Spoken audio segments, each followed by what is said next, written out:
Hey, Mystic Michaela spiritual family. Welcome to Know Your Aura with Mystic Michaela today.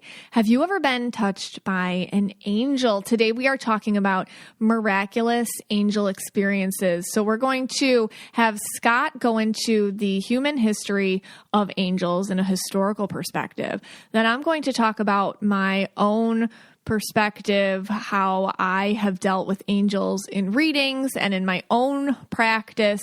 And then we're going to hear from you. The Mystic Michaela Spiritual Family Facebook group gave us amazing stories, just absolutely chills, miracles, really. And we're going to read some of those for everybody. But first, hey, Scotty. Hey, guys. So the human history of angels.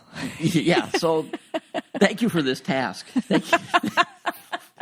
Thank you for putting this upon me. This is why this episode might come out late. So, yeah, I mean, here's the thing with this. Mm-hmm. I decided I was going to research this. And, all right, problem number one, you can't go to a regular textbook. You can't go to, like, a historical source that is, let's say, credible. There are some that maybe have a little credibility, but a totally perfectly credible, reliable source because it doesn't really exist, right? Yes, I have to take a step back real quick, and just for anybody who's new, Scott has his bachelor and master's in straight up history. Okay, yes, just straight up history. I do, yes. And he taught it for 20 years. On a high school level, and now he gets tasked with these things that I give him, which is, hey, Scott, because this was my question for you. Okay. I was like, and this is what I presented to you when we wanted to do this episode. I'm like, can you, angels, I was raised Catholic. It's kind of I think like Christians kind of take the branding of it or something. Yes, I agree. Growing up, yes. like angels, honestly, just this would be kind of even a blasphemous thing for me to discuss back in my Catholic 10-year-old girl mindset. Like, oh, no, it's just a Catholic. We don't talk about it outside of this perspective. But I really, now doing the work that I do, like this energy is real. It's intelligent. It communicates me. I'm going to go into that in more depth later. But I don't think it can be encapsulated just by one religion. Where has it showed up in other cultures and other religions and throughout human history? That was my task to you. And you were like, wait, what? Yeah. And what I found actually is that you can find it everywhere. It's not just a Christian Catholic thing. There's angels. And again, if it's not the same term, that you can still find it in Judaism, Islam. That's what I meant. Yeah. Buddhism, Hinduism. Wow. Going all the way back to the, ancient Sumerians, which I can talk about. Yeah, the Egyptians. I mean, again, you can interpret it. Some, maybe some Christians might interpret it. No, that's not what they were talking about. Mm-hmm. But some people, you could interpret it that way. Okay, so it's open to interpretation depending on what you think. I mean, the first thing is the term angel. Like, we all heard the term Los Angeles. Right? What does that mean? City of angels, right? Mm-hmm. So the term angels, the word angel derives from the Greek. So that's right off the bat. And then it comes from the Hebrew word for messenger. Oh, so wow. the Hebrew messenger. Right? Oh, that gave me chills. Yeah. It's pretty. Yeah. And then if you go to like Webster's dictionary in 1828, he defined first as the term angel as a messenger. But then they kind of added a spin to it from there. So interesting. That's a little bit more new, where it's like a spirit, which could be kind of either good or bad, whatever. And that becomes like that ambassador to God, let's say. Right. That's what we were taught growing up. Right. So an angel is, in essence, this in-between. And that's where you find it in all these different places. You would say an in-between energy? An in-between energy. Yeah. So like if you just want to call it that instead of an angel, you could find that in a lot of places. This in-between between humans and, let's say in Christian case, a God, but in other religions, the gods. So the in-between between the humans and the gods or God, depending if you're monotheistic or polytheistic in your beliefs. So that's fascinating. Yeah, so it is interesting. So let's go all the way back to Mesopotamia. Ooh. We're going. You know where that is? No. The Crescent Fertile Valley. Where'd that come from? Yes. The land between the rivers. Like a little portal of my 7th grade social studies brain opened up. Yeah. So yeah. I'm so proud of myself. The land between the rivers, right? The Tigris and the Euphrates. Home of the Sumerians, Babylonians, Assyrians, all these different groups. And and considered to be like the first place of civilization, like actual civilization. So if you were like in modern day, it would be like Syria, Iraq, places like that. So they believed in the gods, you know, and again, you're talking, roughly 6,000, 6 to 8,000 years ago from today.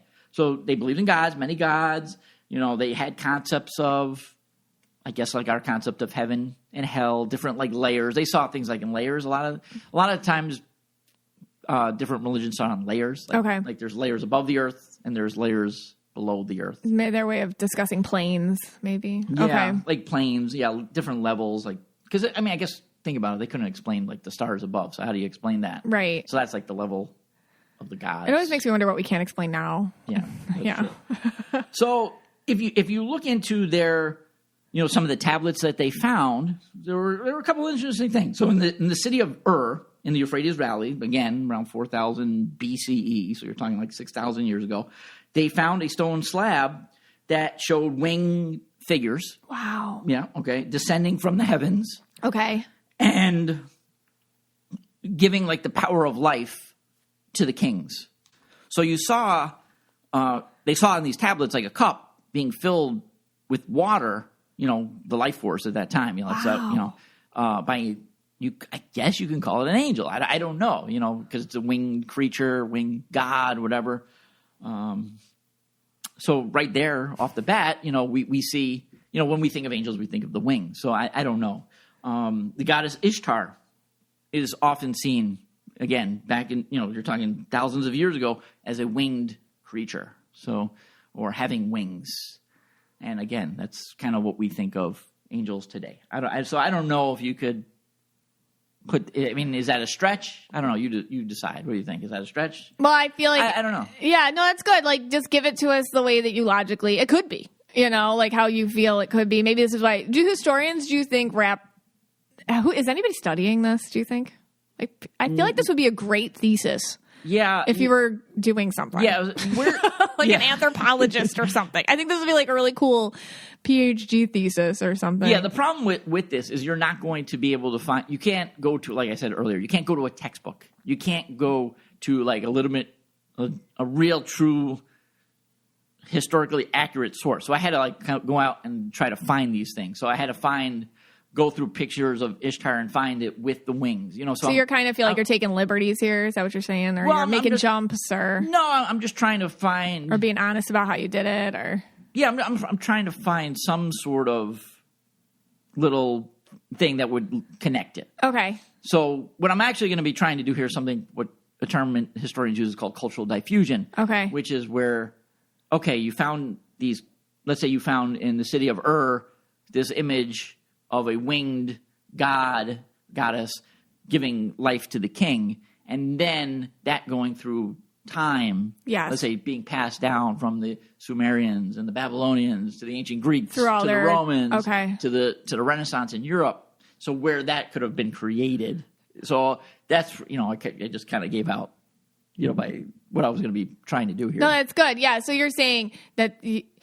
All right, so what's cultural diffusion again? Cultural diffusion is the idea that civilizations will take ideas or, different cultural aspects of another civilization and then trying to make it their own. And that's how you say cultures evolve. Evolve, yeah. They come into contact with one another. They might come in contact through trade or through war or through migration. Mm-hmm. And then they just kind of take each other's ideas and they expand upon them. They take what they want. They throw away what they don't want. Okay. So, if I'm making a case here that 6,000 years ago, the Sumerians had goddesses with wings, and that is now going to go down to like the Egyptians and the Greeks. That's Romans. Interesting. Yeah. Okay. So is it that, or is it more of a spiritual thing? That's what people have to decide for themselves. All right, got it. But if you go to, let's say, ancient Egypt now, so we'll get out of Mesopotamia. It's kind of dull and boring. We'll go to ancient Egypt. They have the Ka. I think, and people might be more familiar with this. This is the life force. The Ka is your life force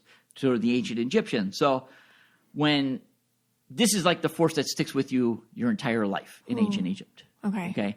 Now, some people might say that this is like your guardian angel. This is your spirit double. Oh, the Ka is independent from you? It's in you. But you can't live without it. Okay. But it's something totally Is it different. like our soul? Kind of like a soul. Or a higher self? You can call it a higher self. You can call But it a it's soul. also they like I don't know, a higher power as well or something. It's within you. Again, Okay. It's hard to say what it is. Okay. Because again, you're talking thousands of years ago. Right. And a lot of historians or even people who just study ancient Egypt will tell you, no, it's not a spirit devil. It's not this. It's Because that. they're not quite sure. Not quite sure. Right. But basically, when you die when you died in ancient Egypt, this is again just ancient Egypt, the ka leaves the body and it has to go somewhere. Oh, is that why they build all those tombs and things with Right, things? exactly. Okay. So it has to go to a body. So they believed it had to go to a body, so it goes to the mummy. So the mummification process. So yes. The ka leaves you and then enters into the mummy that was created. So you could live on the other side. Right. Somehow. So your body died, that ka lives on, and then that's why they would always give food and drink. Right. And things, toys to play with you'd find in the tombs. That's interesting. Yeah. So, but a lot of people say that this could be, kind of like what's that in you? Maybe it is your spirit guide. Maybe it is your angel with you. Okay. Again, depending on what websites you go on, they'll tell you this. Yeah, because they don't really know. They don't really know. Right. And it's also, yeah. Yeah.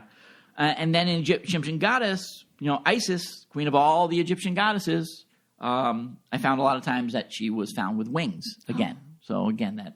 What was she the goddess of? Do you know? She was like their number one. Oh, she was. Overall.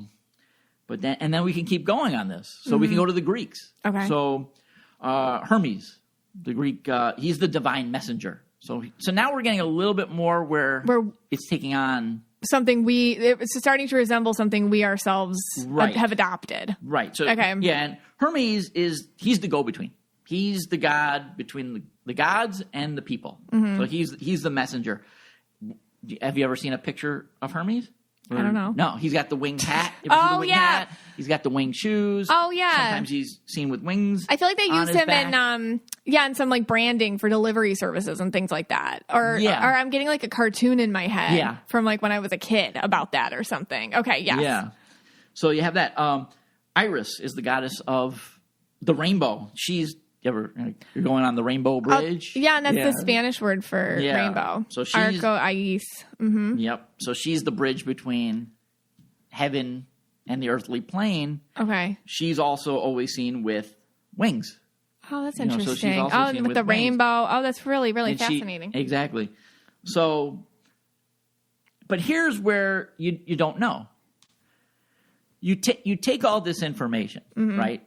And now there's a time period. And again, I'm getting really historical on you guys. I apologize if you got not in the history. So Bring it. Then you go to the Greeks, you go to the Romans. Then Europe has this dead period. It's called the medieval period, the Middle Ages. I probably shouldn't call it a dead period, but just for the sake of it, we're going to say it's kind of like a time of going backwards. You could argue that. But then comes the Renaissance, and the Renaissance in Europe is the rebirth. What is it the rebirth of? It's the rebirth of Greek ideas and Roman ideas. So now when you find – now you're bringing in your Christianity because now Christianity, of course, is on the table. Mm-hmm. Now they're taking these images. That's all I'm saying here. And again, just from a logical perspective. Yeah. They're taking these images from the Greeks, even the Egyptians, because the Greeks took the ideas from the Egyptians, vice versa, cultural diffusion, and the Romans. And now they're applying it to Europe in let's take the 1500s, Italy, France, England. So I see what you're saying. What I'm trying to say? Yeah. The context is already very Christian, but they want to bring in the old ideas of pre-Christianity with it, and the mixture of the two. Here we are. That's the Renaissance. Exactly. They're mixing the very Christian ideals with things that it's kind of like whitewashing, but there's a Christian washing. Yeah, you're what is that? You're glorifying ancient Rome and ancient Greece, but your art and the movement, the intellect is taking on what the Greeks and the Romans did. Because remember, you had that what I call the down period, the medieval period. Yeah. Where people want to kind of forget that now. Right. And they want to go back to the glory. Because ancient Greece had the glory, right? The Romans had the glory. But you have to make it digestible to the current population. Exactly. And Christianity makes it more okay. Right. Yeah. But that's where then you can find the winged angel. If you go to Michelangelo and you see all the angels and the cherubs. Baby angels, yeah. Right. But where's the inspiration coming from? Interesting. Coming from the Greeks. Where did the Greeks get it from? They got it from, let's say, the Egyptians and in ancient Mesopotamia. And that's like a widely accepted historical, I guess, thought. Right. And then, so again, but you can say, well, wait, the Sumerians, they had these winged creatures. So maybe it was, so if I'm playing the other side where it's a spiritual thing, it's been known from the dawn of time. Then I did also try to check into, did it go to Eastern culture? Because this is Western culture. Did it go to Eastern culture? Okay. And yes, you can, in Buddhism and Hinduism, you can find, they don't call them angels, but you can find, they call them like devas. I don't know much about this, but basically those are like angel spirits that you cannot see with your human eye. Okay. You can only see it with your divine eye. And they believe that some people can see it. Your third eye, yeah. Your third eye. And were they messengers too? And they're kind of messengers too. Yes, they're like these in between. They're not the gods, and they're not humans. Oh, that's fascinating. They're elevated, and in Buddhism, especially, these are like the happiest. They're not people. I don't want to call them people. They're deities. I don't know. A deity is like a god. They're like in betweens. But they're very happy. They have like powers of like flight. Ooh, that gives me chills. They could move around, and again, the average human cannot see them. You can only see it if you can connect with your third eye. So again, that is kind of like a concept like an angel. Right. So, and how long was that concept around for? This is also, well, there's no really known founder of Hinduism or Buddhism, but so it could be even earlier, but probably a little later. Okay. Than the Sumerians. Probably a little later because still there's ancient. no known founder, but still ancient. Yeah, still ancient. Wow. Yeah. It is fascinating the fact that but again, I know I understand this like cultural diffusion thing has brought it down the line, but it is still fascinating that from the first civilizations they've come up with these things. Because, and this is just how I see it, everyone, every culture, every period of time, people probably felt this being, this power, and they all struggled to name it. And they're all going to have like different interpretations of it. And today maybe we just call it angels, That's what I'm saying. But it's something that has existed a really long time. And every culture just had its own story for it or reason for it or interpretation of it. But the core message, the core purpose was the same. Yes. Yes. And people will put a story around something. I think like throughout history, I think that's just what human nature is. Like, let's just put a story around this that makes sense so we can carry it to the next generation. Yeah. I feel like stories are the ways that we package something, carry it to the next generation to keep it safe. And so I think that, to me, that's very comforting. Yeah. So that could be like the wings. Maybe the interpretation of the wings was passed down. But if you look at the concept of because they travel. From the heaven. But the concept of the in-between, the in-between, let's say the God or whatever you want to call it, and then humans you find it everywhere. Wow. That in between spiritual creature, or spiritual, I don't know what you want to call it, entity. Yeah. Pretty cool. That is really cool. I mean, verdict's out on this one. It's interesting. Yeah. I kind of want to look more into it, but all right, let's take a little break. And then when we come back, you're going to talk about your own experiences with angels. Hey, Scotty, you seem so happy. What's going on? Yeah. I brought the perfect dessert to that Mendelbaum, Hanukkah, Christmas/Festivus party that I've been talking about. What was it? The milk bar pie. Half eaten, but I brought it. Which one did you bring? I brought the milk bar pie. It was angelic. Oh, yes. That's the famous cult favorite holiday treat made from toasted oat crust with a gooey butter filling. James Beard, award-winning celebrity chef Christina Tossi, opened the first Milk Bar Bakery in 2008 in New York City, and she's been shaking up the dessert scene ever since with her unique spin on iconic flavors. And now you can ship Milk Bar's desserts nationwide. Milk Bar is the perfect gift for anyone and everyone in your life this holiday season. Milk Bar, for a limited time, is offering their delicious new chocolate chip mint cake and truffles and peppermint bark snap cookies just in time for the holidays. Also, get your hands on their limited quantity of lab drops, including peppermint tie-dye pie made in limited batches straight from their experimental kitchen. Every Milk Bar creation is made fresh, then thoughtfully and beautifully packaged so it arrives in perfect condition, ready to enjoy. It's never too early to plan ahead. Place an order today to schedule your treats to be delivered right before the holidays. All their treats are fridge and freezer ready, so you can skip the stress of holiday shipping and get your desserts now. But if you waited last minute and need dessert stat, they also offer fast, even overnight, nationwide delivery. Right now, Milk Bar has a special limited time offer. Get $15 off any order of $80 or more when you go to milkbarstore.com/KYA. You'll get $15 off an order of $80 by going to milkbarstore.com/KYA. milkbarstore.com/KYA.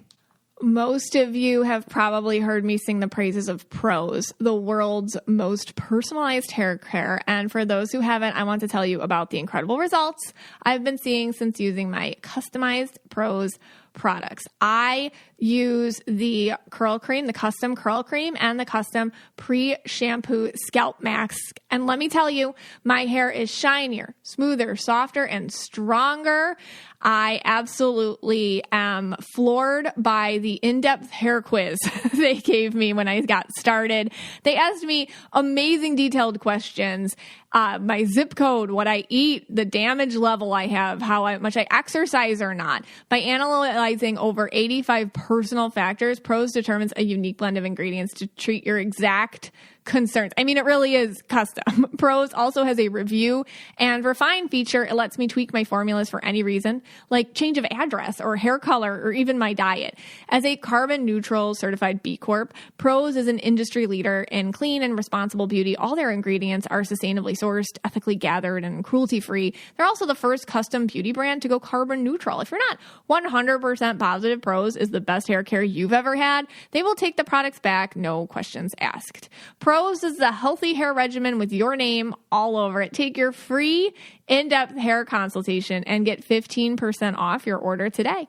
Go to prose.com/aura. That's Prose, PROSE.com/aura for your free in-depth hair consultation and 15% off.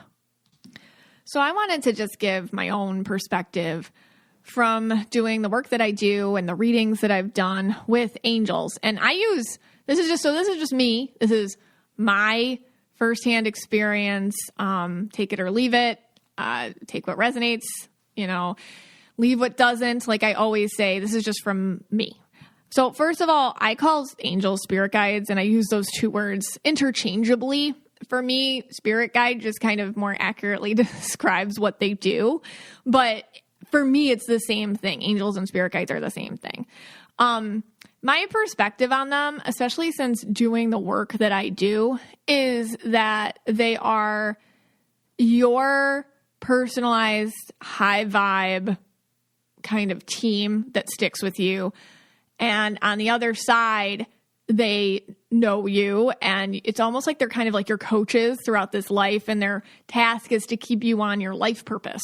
So I truly believe that how it works is you come here, you have certain things you have to get done, which we all lose inevitably sight of because of the 3D ego created dimension around us, and they are here to get you back on track. You can shut them out very easily, and throughout your life you probably have, and you can welcome them in as well. And throughout your life, you probably are doing that now, trying to hear them more.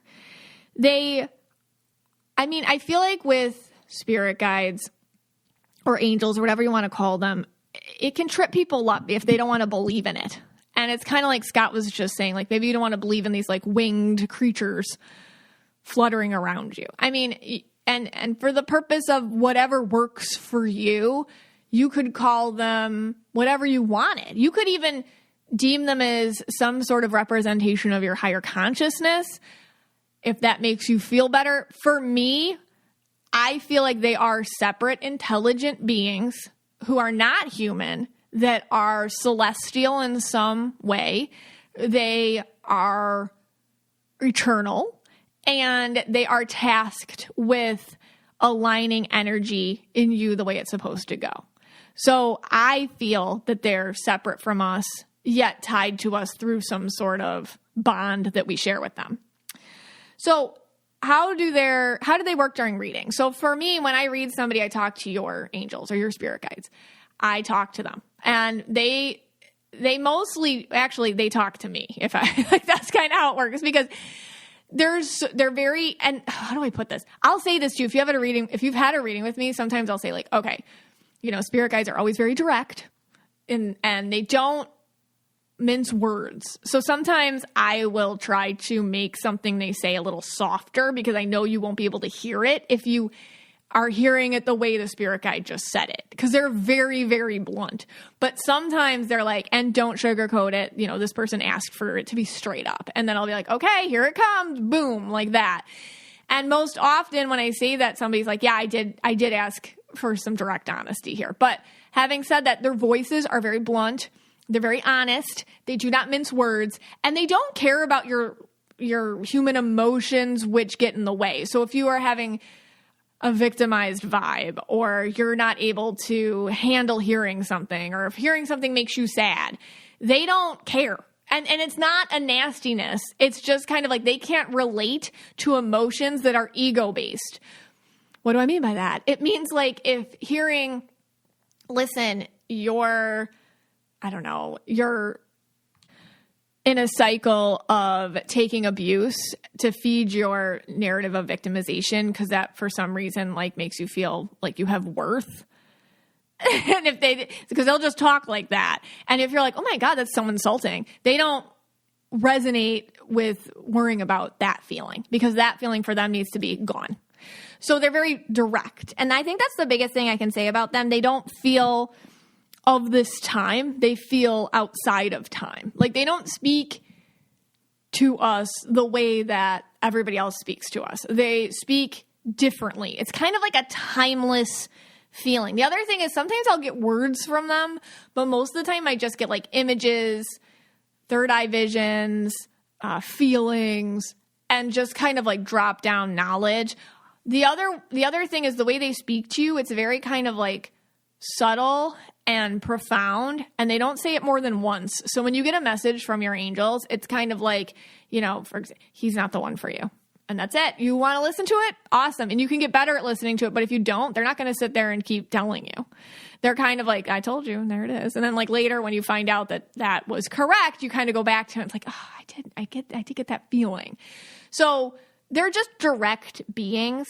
I do feel like they have, when I read people, I just can take my information from like when I read all of you individually. So like across the board, most of you have a lot, like more than one. You have sometimes several. Some of you have more beings than others. They don't show themselves to me because I don't want to say like worthy, but that's kind of how I feel, but that doesn't feel mean. Like they're your beings, not mine. So sometimes I get a question, how many guides do I have? Or, what's my angel's name? And it's like, they're yours. They don't really regard me more than anything than like a telephone to talk to you. So I'm the messenger to their messages. So it's kind of like, like I'm the secretary at your front office. Here's the message, deliver it to them. Thanks, like that. Like they don't really owe me explanation. So that's just how it works for me. You have the power to meet them. They like to keep their relationship with you between you and them. They don't really like to middleman it out, I noticed. So even when I do a reading, it's like, here, tell her this stuff or tell him this stuff. And then that's it. It's really up to you to continue the conversation with them after, which I find respectful. They're being respectful of your relationship with them. They're not middlemaning it out to somebody else. I do feel like they have different jobs for you, though. Like, I feel like some of these angels are for relationships, and some are for dealing with this time in your life, and some are for dealing with another time in your life. And you might have had a couple when you were a kid that are more in the background now, and the forefront are different ones. So I feel like they split up the responsibilities for you, depending. All right, it's kind of funny to think about, oh, she's going through her teenage years, you take over, Mark. Like, okay. I feel like they kind of hand off jobs, but what do they do? I feel like their goal is to keep you on track. It does feel a little bit like they're invested in your journey for some other reason, and I don't know what that is. It does feel that's where the higher power thing comes in. Like they answer to somebody too. And I haven't quite figured that out, and that's all I can feel, so I don't want to expound on it. It's kind of an interesting feeling, and I'd like to explore it more, but I have to wait till they show me more. But they do feel like they are, it's kind of like there's a boss man up there, too, or some sort of energy that they themselves feel aligned to that's even above their energy. I mean, you could call that God. You can call that a lot of things, but that's what it feels like to me. Okay, I don't usually talk about this because you definitely could confuse this with medical events, but it's happened to me so much, and it's such a part of my readings that I know the difference between a medical event and them speaking to me. So when they talk, it's like ringing in my ears, high pitched. Sometimes I get dizzy. Sometimes my ears pop. Sometimes I see bright lights. Now, all those things, like if you're experiencing that, I mean, you could really actually need medical attention. So please don't confuse that at all. I'm just telling you, when they do speak, it's like the atmosphere around me changes. And I feel like because the way that they speak is not through words, it's through frequencies that my body isn't like accustomed to. Sometimes it can feel like I'm at a high altitude. Sometimes it can feel like I'm hearing a dog whistle or something, like those really high whistles. So when they do try to speak, you can feel nauseous sometimes. A lot of times I'll talk to you all and you're going through something where you're having interactions with your spirit guides. It can make you feel actually like sick or scared or stressed, or you can't breathe or something like that. Their energy is so intense that them being pushy or really revealing it to you in a strong way can feel scary. And then your body can shut down a little bit. Like, I don't want that anymore. I don't want that, which is when you got to tell them to back off. So that is normal. I think a big question is if we have these angels around us, why aren't they always helping? And why do they choose to help sometimes and not others? And I can't answer that. You know, I think especially with these miraculous stories that we all hear, or when we have interactions, and sometimes people don't have interactions, I think it's a very common question to be like, well, why did you get assistance and then this person didn't? You know, and that's like one of those things where I hate to pass it off to kind of, we don't know everything and we can't know everything, but that is truly what I believe. I also feel like it's easier for them to interact with you when you are open to it. They will hijack other people to give you messages. They will, I guess it sounded kind of scary, but they will move through other people to give you messages. They will move through nature, objects, numbers. When I was writing the Angel Numbers book, I have never felt so close to angels in my entire life. They were assisting me a lot during that time, and it was a really weird time for me in a good way, but I felt here but not here the whole time. So through numbers, they can speak to you. They find ways to get your attention, but the big thing is they speak in synchronicity. Synchronicity is the process by which coincidence becomes so much. You're like, okay, wait a second. Like this, it's when coincidence becomes too coincidental to be coincidence anymore. And that's synchronicity, and that's how they'll speak to you. It's just a little bit over the top. And when that happens, you have to just kind of be like, okay, I got it. Got the message, and just try to receive it. You don't always have to understand it. You just have to receive it and hold on to it and let them know that you did that.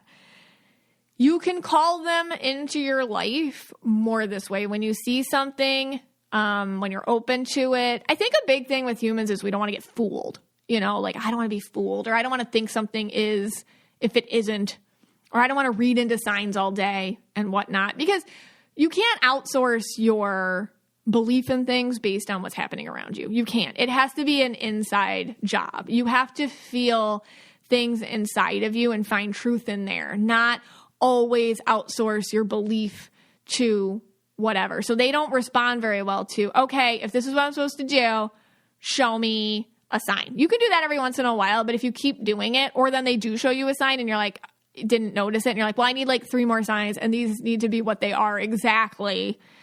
They can be a little bit like, no, I'm not doing that. I think if angels were an aura color, they might be purple, because like the second you told them to do something, they're like, no.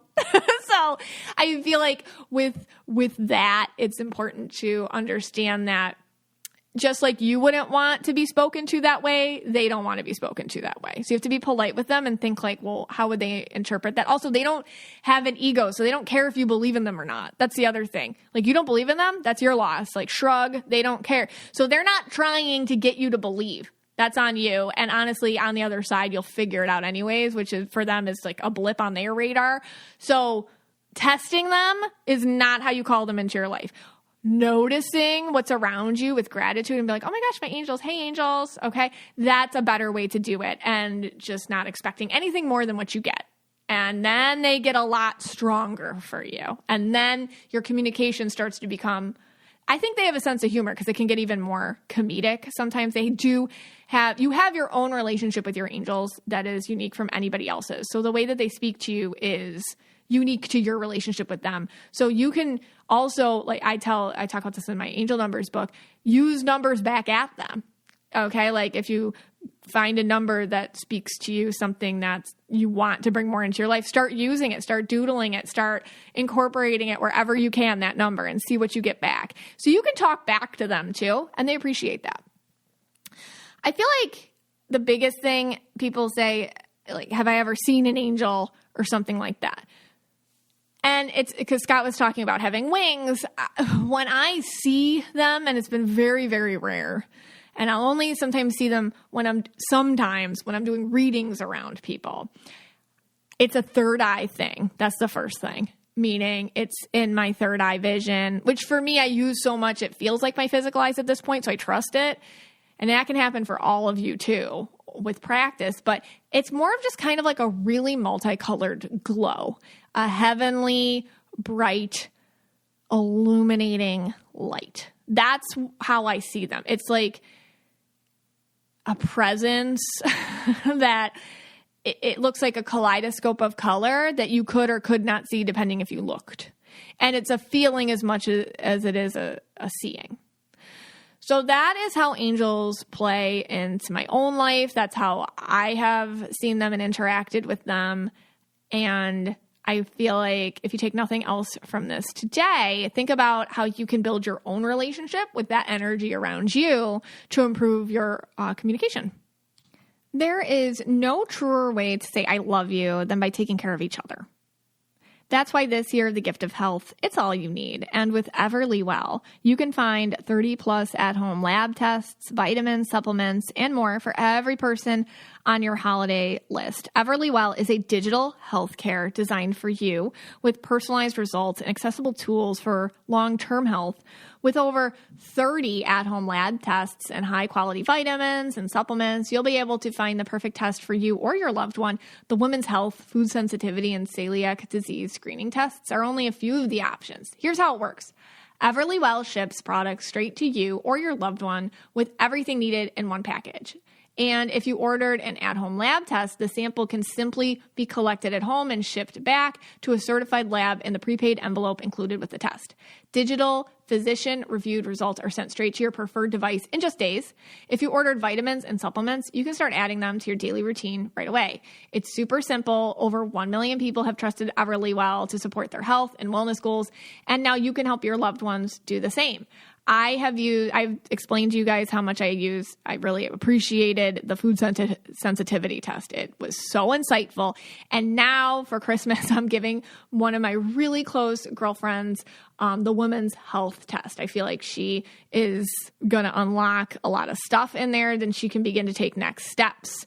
And it's the gift of health. I mean, it's never been so easy to share it than it is this holiday. For listeners of the show, Everlywell is offering a discount of 20% off an at-home lab test at everlywell.com/KYA. That's everlywell.com/KYA for 20% off your next at-home lab test. everlywell.com/KYA.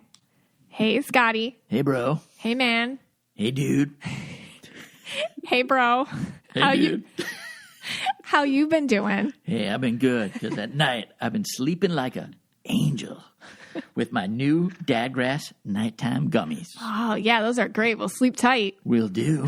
Dadgrass is legal, organic, smokable hemp that relaxes your body and mellows your mind. Their 100% organic pre-rolled joints, tinctures, and gummies are very low in THC and high in CBD, so you can enjoy the effects of CBD while keeping a clear head. And now they offer a variety of products so you can take or dose just the way you like, from their CBD tincture drops to the newly launched CBD gummies in flavors like classic blackberry ginger, good time hibiscus lime, and nighttime midnight berry. You can chill out without getting stoned. And Dadgrass didn't forget your furry friends. They also just released CBD dog bones so everyone in the house can enjoy.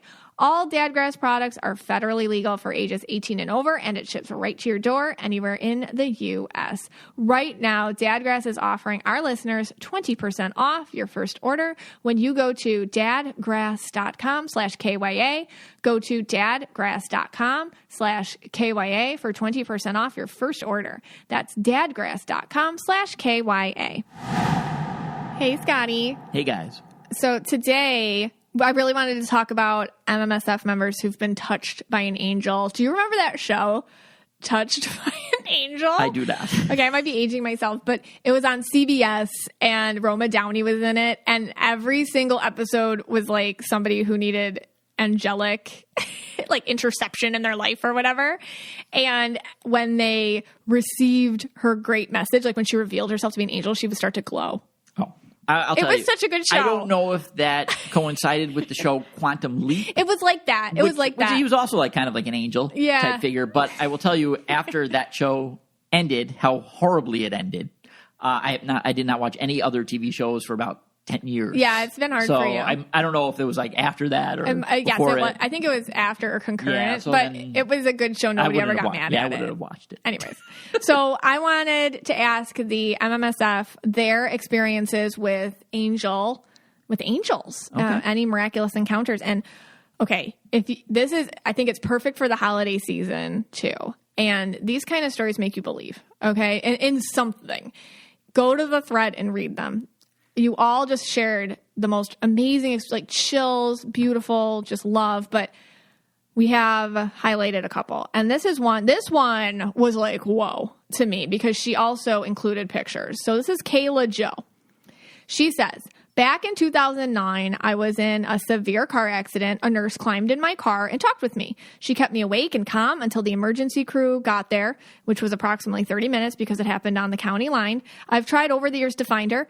I even talked to the police that were at the scene. No one remembers her. And she even posted her Facebook article, like, hey, does anybody know this woman? She said she was a nurse. They talked for a really long time. The woman held Kayla's head so that she was stabilized. They joked, everything. Like, she stayed with her the entire time. In hindsight, for someone to have gotten into my car would have been almost impossible. The doors were jammed and the entire car was covered in glass shards. I mean, they had to cut Kayla out of the car. She was stuck in the car, like metal was pushing her in the car.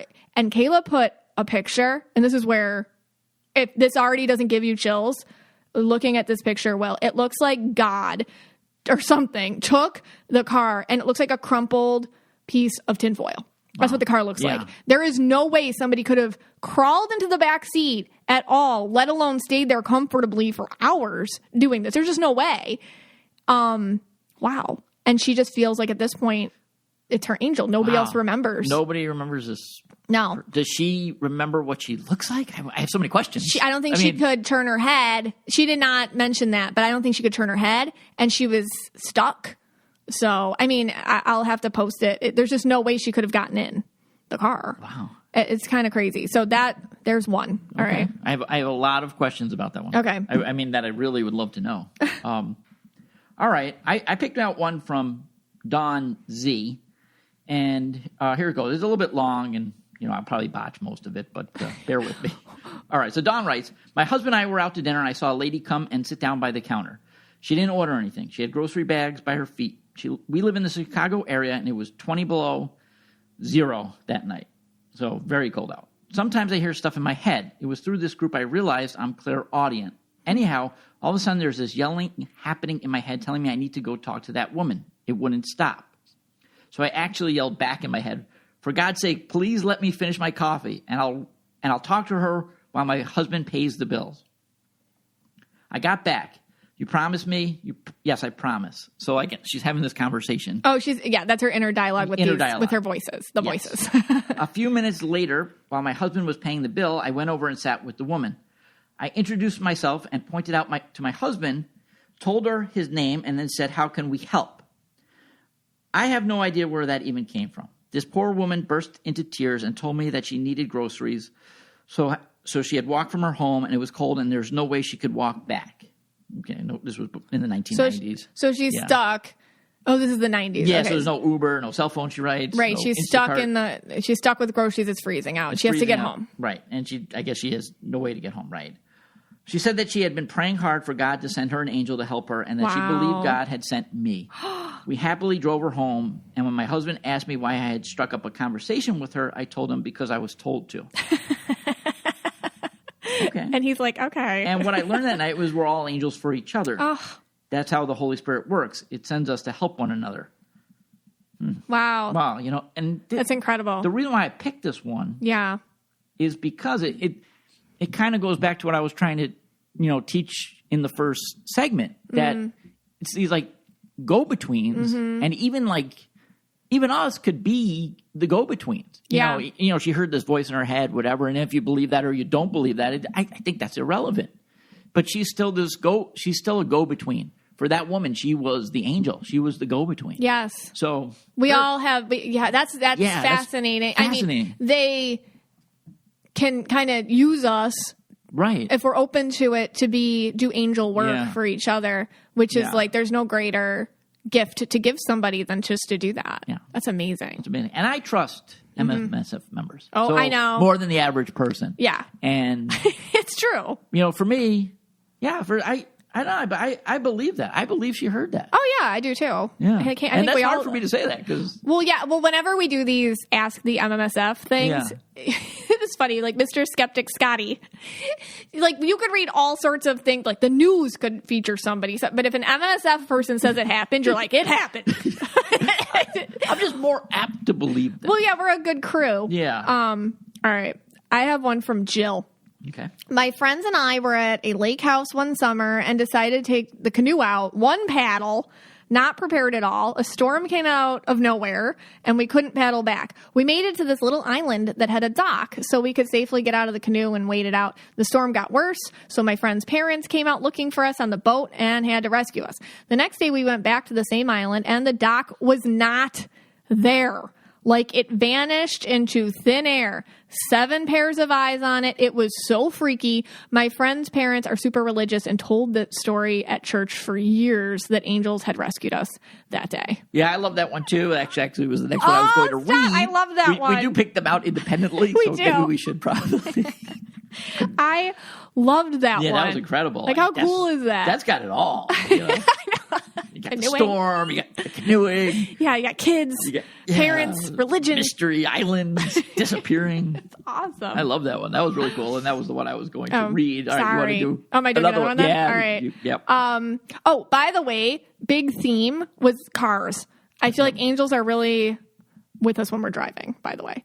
But here we go. Kathy Ann writes, I had an experience with angels when I died during a bad accident. During my out-of-body experience, I had an angel with me talking me through everything. We were looking down at my body. The angel was telepathically telling me that I've lived a good life and could continue to do more, or I could be done and move on.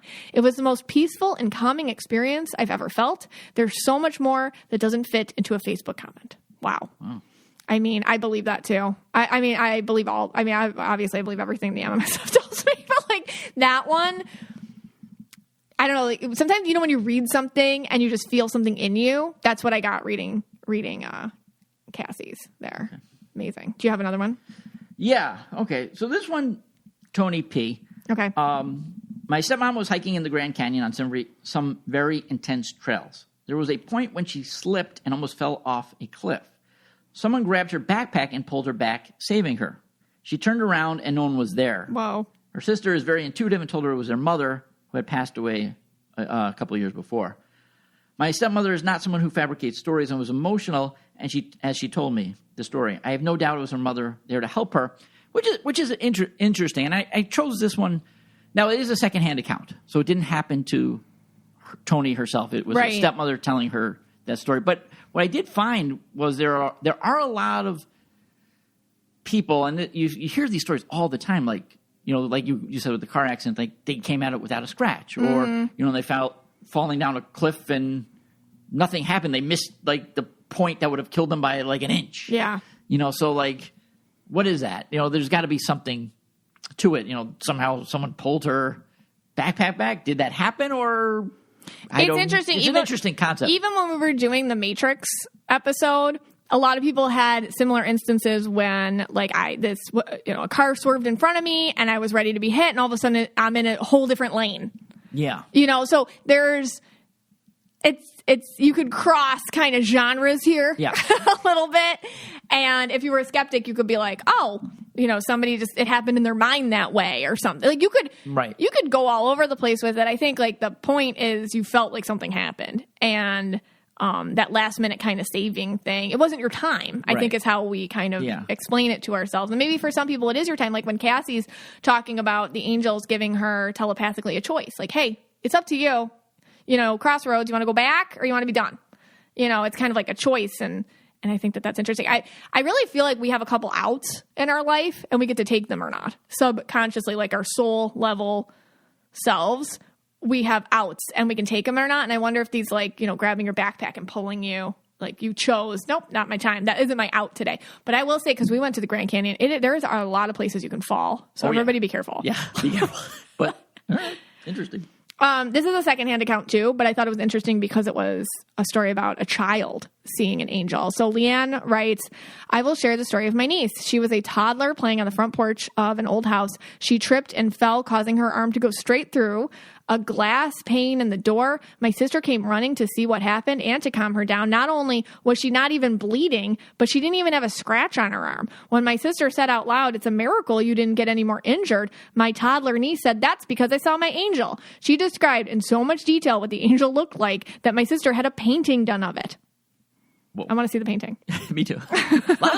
There's a lot. I want to hear more of these stories. Are they great? And I want the thread has tons. And some of these that we've picked, I want to hear like more details, because you can't. Sometimes you can't write it all on the Facebook. You like want to stick somebody down in the hot seat. Yes, that's right. I want to get them in the green room. We should have done like an interview one. We should have. I know. Yeah. Yeah. I might want to interview. We could do like a part 2, and then we get some interviews from the thread. We could. Yeah, something to think about. Well, check your DMs. Scotty might be in there. Do you have another one? Do you have any more? Because I have one last one. All right. I'll do this one, I guess. Okay.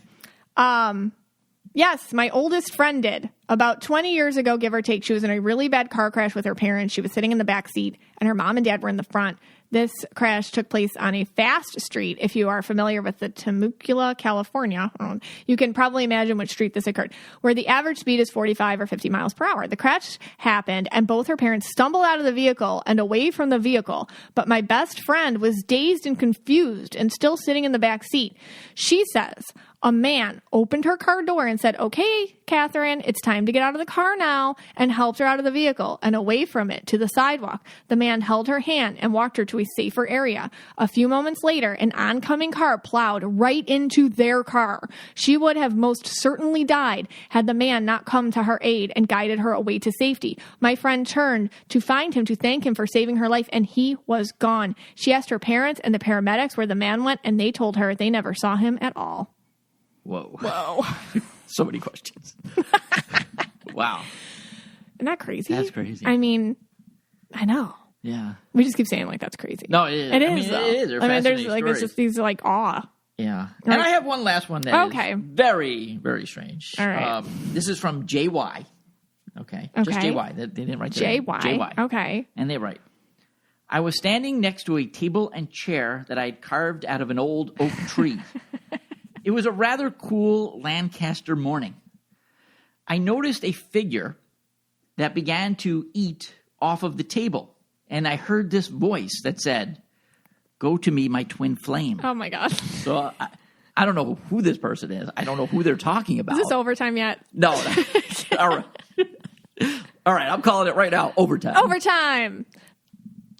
So a couple odds and ends here. Number one, the Aura quiz. So excited it finally happened on knowyouraura.com. You can go take the Aura quiz that I've created just for you. Please go take it. It's free. It's fast. It's easy. Yeah. No catches. No. Send it to all your family members. Holiday season, you're sitting around. All right, make everyone take it. Everybody. Yeah, I mean, why not, right? Better, you're at the Mendelbaum holiday party. You don't know what to do or to say. You're like, hey, take this quiz. Yeah, awkward conversations. You know, maybe like somebody's bringing up politics. We don't need that right now. No. We bring out, everyone, take out your phone, knowyouraura.com. Let's take the Aura quiz. Right. And then while you're there, because you're there already. And, what else are you going to do? You're going to listen to Uncle Harry's boring stories? No, you get something on the store. You buy merch. Okay. And then you wear it. You get it. You wear it. You take a picture of it. We post it. And then, one time if we see you out, we're just going to give you a hug. Yeah, if that's we see you out in that shirt, you get we a know hug. you're our people. Even me, who's a social distancer, will give you a hug. Scott's not a hugger, but if you're wearing the Aura merch shirt, he will hug you. Yeah, so far I've hugged 3 people. One person in Delray the other day, I hugged them. They were wearing the shirt. When I saw them, I just ran up to them and hugged them. Could have been an angel. Who knows? All right, so we got that was that Aura quiz. Aura quiz, okay. Again, remember, we're in overtime, people. This is overtime. You may go. You could go. You're allowed to go now. You can leave. It's fine. Or a holiday exchange. Okay, well, I wanted to mention your books first. Oh, okay. Scott's still dropping the merch links. And, the topic is angels today, so we do have the Angel Numbers book available. SimonSchuster.com, Amazon, wherever you buy your books. We do have signed copies if you want to get a signed copy on our mysticmichaela.com website. Right. You can buy a signed copy. And the Psychic Workbook comes out January 24th. I'm really by excited Simon about & that. Schuster, published by Simon & Schuster. We are super, super duper excited about that. I can't wait to talk more about it. The pre-orders have been off the charts. That's what the publisher tells us. Yeah. And that's because of you. It's all of you. And you're going to love the dedication in this book. I'm not telling you what it is, but you're going to love it. Yes. So we have that coming out January 24th. All right. Okay. You want to talk? All right. Christmas exchange. This is we didn't big. talk enough about this. Every year, Scott and I, after years and years and years of being together, decided to do a more interesting and entertaining way to give each other gifts. Every year we try to change the theme. This year it's $30 limit, a gift you'd give somebody in a Hallmark movie. Okay, we get creative. We have to have like a little 2-paragraph backstory as to why this gift makes sense in the Hallmark universe, the Hallmark movieverse between the two of us that we've created. Yeah. On Christmas Day, Scott and I do the exchange. I will put up what each one of us gave on @KnowYourAuraPod on Instagram, and you decide who the winner is. And I'm going to tell you, it's a big deal for both of us. We get very competitive. Yeah, about who wins. I lost last year. It was close, but I did lose. I don't know if it was close. I thought it was close. It might have been. You gave me actually a really good gift last year. Last year it was 15 minutes in a Walgreens. Oh, yeah. We timed it, $25 limit, and you had 15 minutes in a Walgreens. Yes. It was like really stressful, but I liked it. Yeah. But other people are doing it. I know. It really caught on.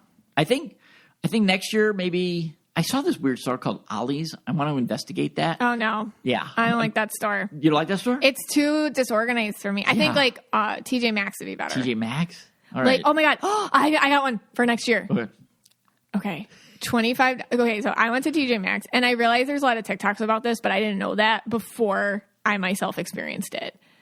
They have the weirdest flippin' Christmas decorations in the history of Christmas decorations. I saw a Mer Santa. I saw like aliens wearing hats and like way too many gnomes. Oh my gosh. So you're saying maybe next year it's like the weirdest Christmas gift you could get from a TJ Maxx? Like off-putting Christmas gift? Yes. Off-putting Christmas decoration gift. From TJ Maxx. I think we have our next year's. Okay. That's going to be next year's. We'll think on it. I've already been really working hard on this year's. And so, And all right. Next year, I think we could do that one. Okay, that's going to be easier than this year. This is tough. This is a tough year. A lot of creative thinking. Yeah, it's a lot of creativity going into this year. We've been watching a lot of Hallmark movies to prepare. Yes. Yeah. Could it also be like? Does it have to be Hallmark? Could it be Netflix? I guess like a Netflix Christmas movie, I guess. or Lifetime has some. All right. It could be that I too, don't like right? the Lifetime ones. You like I the like Lifetime the ones. Netflix and I like the Hallmark. Okay. All right. So this is our last episode of 2022. We're going to be back, all new episodes in 2023. And I just want to say this. I think we just want to say this to all of you. When we talk about angels, and I want you to know, I want you to hear this. You are our angels. We are so grateful for you. This is such a family. We see you. We get to meet a lot of you this year. And every time I get to read one of you or meet one of you, it's just love. I don't know how else to explain it. It's like fifth dimensional. We get each other, love, and I see that when you meet each other and make bonds with each other. So grateful for you this year, and I hope you feel my love.